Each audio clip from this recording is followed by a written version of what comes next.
नमस्कार, मैं हूं योगेश चक्रवर्ती और आप देख रहे हैं रैड नेटवर्क। जैसा कि आप सभी जानते हैं, बिहार विधानसभा का चुनाव नज़दीक है, लिहाजा तमाम राजनीतिक पार्टियां अपने अपने स्तर पर तैयारी कर रही है। राजनेता भी अपने अपने स्तर पर तैयारी में जुटे हैं।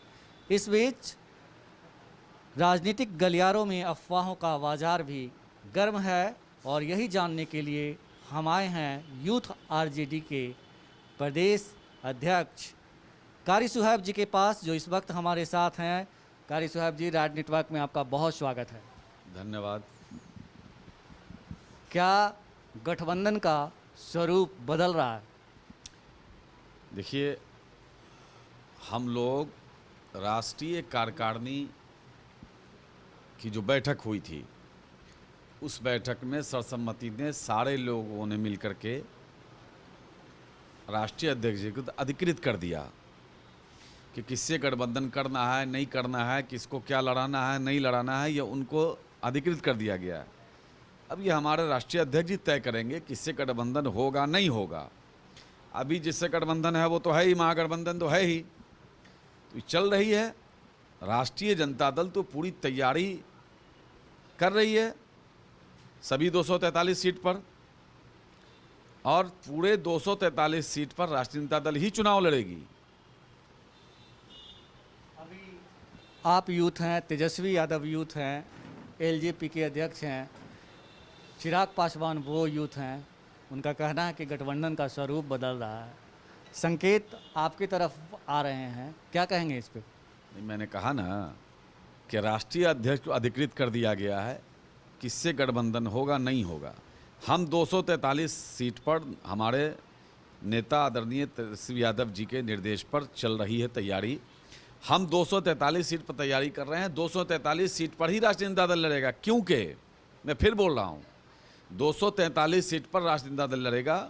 बिहार की सबसे बड़ी पार्टी राष्ट्रीय जनता दल है। जो लोग गठबंधन में रहेंगे, लेकिन नेतृत्व तेजस्वी यादव जी का होगा। दैट मीन्स राष्ट्रीय जनता दल के कार्यकर्ता सभी 243 सीट पर मजबूती से लड़ेंगे। गठबंधन के जिस उम्मीदवार को जिस गठबंधन से टिकट मिलेगा, गठबंधन के जिस दल से, राष्ट्रीय जनता दल का एक एक कार्यकर्ता अपने सारे चीज़ों को भुला करके सिर्फ तेजस्वी यादव जी को मुख्यमंत्री बनाने के लिए काम करेगा और वोट करेगा और लोगों के बीच कराएगा ले जा करके। जीतन राम मांझी जी ने कहा कि जो हम आरजेडी को अल्टीमेटम दिए थे, तारीख दिए थे, वो उसकी मियाद खत्म हो गई है और हम स्वतंत्र हैं। आप लोग को परेशानी नहीं है इससे? मैंने फिर कहा, फिर कह रहा हूँ, राष्ट्रीय अध्यक्ष आदरणीय लालू प्रसाद यादव जी अधिकृत हैं। नेता प्रतिपक्ष तेजस्वी यादव जी हर चीज़ों पर नज़र बनाए हुए हैं। हमारा काम यूथ के संगठन को देखना है। मैं देख रहा हूँ कौन क्या बयान दे रहा है, कौन नहीं दे रहा है। लेकिन मैं ये कहना चाहता हूँ, जो लोग भी अगर भाजपा के गंदी राजनीति को रोकना चाहते होंगे, जो लोग भी देश जलाओ पार्टी को रोकना चाहते होंगे, जो लोग भी समाज को प्रदूषित करने वाली पार्टी भारतीय जनता पार्टी को रोकना चाहते होंगे, जो लोग भी घोटाले के अंबार लगाने वाले 55 घोटाला करने वाले नीतीश कुमार जी को सत्ता से बेदखल करना चाहते होंगे, वो तेजस्वी जी को मुख्यमंत्री बनाने के लिए कोई भी त्याग करने के लिए तैयार होंगे। और जो लोग ऐसी भाषा बोलेंगे जिससे उन लोगों को फ़ायदा हो, वो यकीनन बीजेपी को मदद करने की नीयत से वैसी बात बोलेंगे।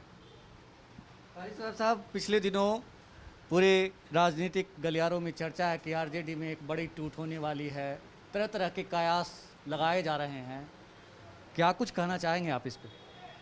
कोई टूट नहीं है। देखिए, चूँकि विपक्ष के पास, जो हमारे विपक्ष है, उनके पास वोट नहीं है। वो 3-5 झूठ, 365 दिन वो झूठ बोलते हैं।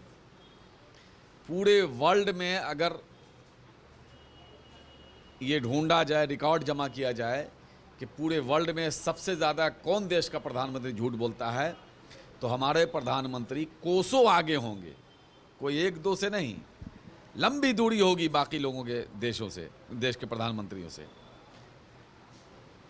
ये हमारे मुख्यमंत्री जी लोगों को वरगलाने में माहिर हैं, झूठ बोलने में माहिर हैं, सपना दिखाने में माहिर हैं, मीडिया मैनेजमेंट में माहिर हैं।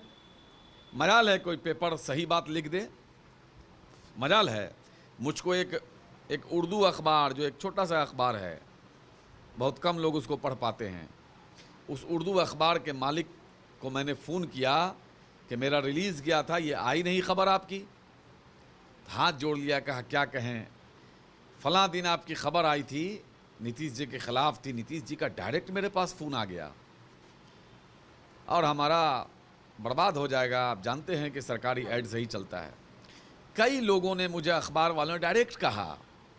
तो ये सब दुनिया जानता है कि किस तरह से लोगों को मूर्ख बना करके, मीडिया को मैनेज कर करके और दुष्ट प्रचार करते हैं। एक छोटा सा पुलिया बनता है, अगर 1 करोड़ रुपया खर्च होता है तो 5 करोड़ का ऐड देते हैं। चूँकि जनता से इनको कोई मोह नहीं है, जनता के पैसा को लुटा देना है। अब देखो ना, कोरोना के नाम पर लाखों लाख नहीं, करोड़ों करोड़ रुपया, हमको लगता है 1 अरब रुपया कोरोना के नाम पर खर्च हुआ। जनता के पास सामान के रूप में या किसी रूप में, दवा के रूप में, जनता तक उसका 10% या 90% घोटाला हुआ। आरसीपी टैक्स सब जानते हैं। और जितने तरह के काम हो रहे हैं, नल जल घोटाला है, देख लीजिए, नल जल क्या है, 20% काम हुआ, 80% घोटाला है। चले जाइए, कहीं नल चल रहा है, कहीं पानी है। ये तो लूट का अड्डा है। ये घूस देने का काम करते हैं और उस माध्यम से खुद पैसा बनाते हैं। ये पोखर ओखर खाना है। हम देख रहे हैं क्या खाना है। JCB से ऐसे ऐसे हिला दिया, हाँ में पानी तो अपने आ रहा है, बरसात है, ये है वो है। क्या है भाई, तो 1 करोड़ का टेंडर है, खर्चा 10 लाख रुपया नहीं है, उसमें 5 लाख रुपया नहीं है। JCB ऐसे ऐसे कर दिया, हो गया। अरे भाई, शराब के नाम पर कत्ल करने वाले की भी वही सज़ा, दारू पीने वाले की भी वही सज़ा। शराब के नाम पर 2,24,000 लोग जेल भेजे जा चुके हैं। उसमें से 97% 97.6 लोग बैकवर्ड सेक्शन, दलित सेक्शन के लोग हैं उसमें। क्यों भाई, दारू तक घरे घर पहुंच रहा है। कौन थाने में दारू नहीं है? किस DMSP के घर में दारू नहीं है? हमको बताइए ना। अरे हम लोग तो बात करते हैं लोगों से, तो बात आती है पुलिस वालों की। क्या लूट बचा रखा है। आपका तो 1 लाख से ज़्यादा जिसके पास हो वो पुलिस को खबर करे, कहीं पैसा लेके जाना हो तो। खगड़िया में 1 हफ्ता पहले 14 लाख रुपया का व्यवसायी जाता है लेकर के बैंक में जमा करने, और ख़ुद थाना उसको लूट लेता है और उसको ऐसा बना देता है और अपने इन्वेस्टिगेशन भी करता है, लेकिन बाद में पता चलता है कि थाना ही ने लूटा है। जनता कहाँ जाएगी खबर देने, किसको सूचना देने जाएगी, हमको बताइए ना। आप देखिए ना, चारों तरफ कोरोना के मामले में सरकार पूरी तरह से फेल है। क्यों फेल है? क्योंकि इन लोगों ने लूट मचा रखा है। इनको जनता से कोई हमदर्दी नहीं है, लोगों से कोई प्यार नहीं है। आप कह रहे हैं कि टूट की बात, लोगों को गुमराह करके इन सब चीज़ों से ध्यान हटाना है। बिल्कुल बिल्कुल। टूट तो जदयू में आप देख नहीं रहे, लगातार पर डे बहुत महत्वपूर्ण लोग राजद ज्वाइन कर रहे हैं। महत्वपूर्ण लोग, जनता मालिक होती है लोकतंत्र में, MLA MP मालिक नहीं होते हैं। तो जो जनता, जो महत्वपूर्ण लोग समाज के, अति पिछड़ा समाज के, दलित समाज के, महिला समाज से, ये सवर्ण क्लास से, ये सब लोग, एक से एक लोग प्रतिदिन पार्टी ज्वाइन कर रहे हैं। देख नहीं रहे हैं आप? पर डे आप भी तो देख रहे हैं। ये न बनाती है MLA MP। और हमारे दल ने तो पूरी तरह से आज से 2 साल 3 साल पहले से नेता प्रतिपक्ष तेजस्वी यादव जी को अपना लीडर मान लिया, और उसके बाद उनको मुख्यमंत्री प्रदेश कार्यकारिणी में, राष्ट्रीय कार्यकारिणी में, स्थापना दिवस हुआ था पिछले साल, उसमें, उसके बाद कई कार्यक्रम हुए, सबों में सब लोगों ने ये घोषणा किया, सब लोगों ने ये ऐलान किया कि हमारे नेता तेजस्वी यादव जी होंगे।